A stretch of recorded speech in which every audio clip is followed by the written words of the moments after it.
الحمد للہ رب العالمین والصلاة والسلام علی رسولہ الکریم وعلی آلہ وصحبہ اجمعین اما بعد۔ ناظرین، میں محمد مدنی الحمدللہ آج کے روز میں انڈیا کی سب سے مشہور اسلامک یونیورسٹی جامعۃ الہند الاسلامیہ میں موجود ہوں، اور وہیں کے اسٹوڈیو میں ایک اہم موضوع کے متعلق میری ریکارڈنگ جاری ہے۔ ناظرین، اگر صحیح معنی میں اس دنیا میں ہر مسلمان بلکہ ہر انسان جو کچھ اللہ تبارک تعالیٰ نے اسے عطا کیا ہے اس سے راضی برضا ہو جائے اور اللہ تعالیٰ کی ہر نعمت پر اللہ تعالیٰ کا شکر ادا کرے تو دنیا میں شاید ہی حسد جیسی بیماری باقی رہے گی۔ لیکن چونکہ دنیا میں کئی انسان اپنے سے اونچے انسان کو دیکھ نہیں پاتے، اسے نعمتوں میں پا کر، خوشیوں میں پا کر اپنے آپ کو خوش نہیں دیکھ پاتے، اسی لیے ایسے افراد حسد جیسی خطرناک اور ناسور بیماری کا شکار ہو جاتے ہیں۔ جبکہ ہر مسلمان کو یہ بات ضبط ذہن رکھنا چاہیے کہ حسد ایک مذموم صفت ہے۔ حسد یہ یہودیوں کی بیماری ہے۔ حسد کرنے والا انسان ہمیشہ اللہ تبارک و تعالیٰ پر اعتراض کرنے والا ہوتا ہے۔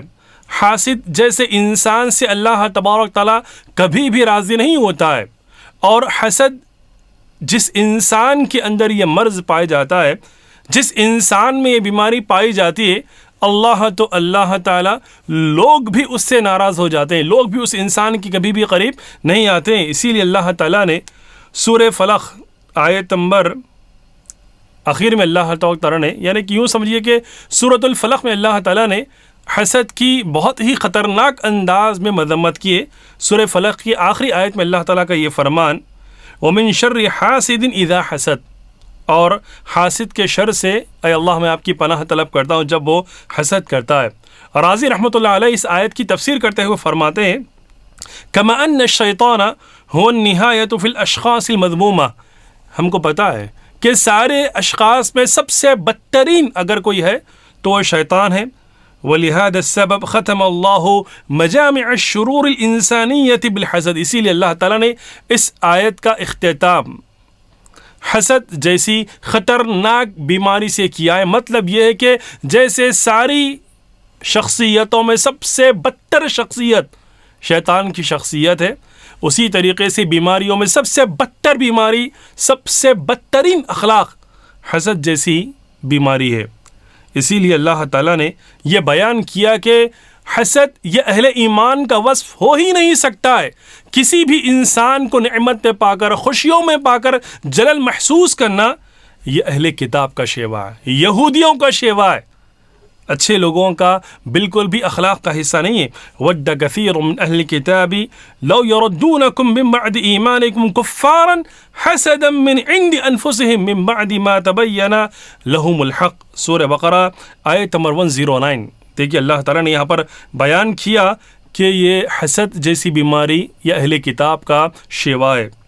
اسی طریقے سے سورہ نساء آیت نمبر 54 میں اللہ نے فرمایا، ام یحسدون الناس علی ما آتاہم اللہ من فضلہ فقد آتینا آل ابراہیم الکتاب والحکمہ وآتیناہم ملکا عظیما، یعنی یہ لوگ حسد کر رہے ہیں جو ہم نے فضل صحابہ کرام کو جو عطا کیا، اللہ کے رسول صلی اللہ علیہ وسلم کی نبوت کی شکل میں صحابہ کرام پر بھی وہ حسد کیا کرتے تھے کہ یہ لوگ اللہ کے رسول پر ایمان لا چکے ہیں۔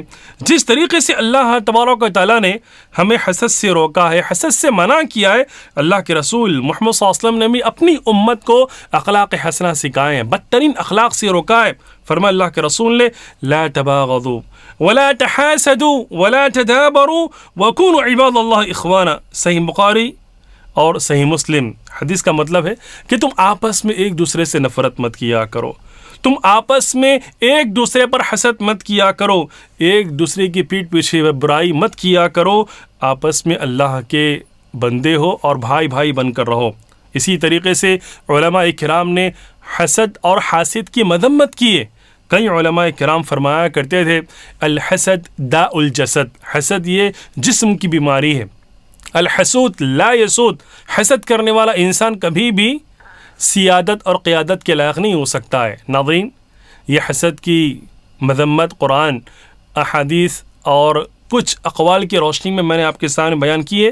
میں دعا کرتا ہوں کہ اللہ تبارک تعالیٰ ہم تمام مسلمانوں کو اخلاق حسنہ کی توفیق سے مالا مال فرمائے، اور برے اخلاق، بدترین اخلاق بالخصوص حسد جیسی بیماری سے اللہ تعالیٰ ہم سب کو محفوظ رکھے، آمین۔ وآخر دعوانا الحمد للہ رب العالمین۔ السلام علیکم ورحمۃ اللہ وبرکاتہ۔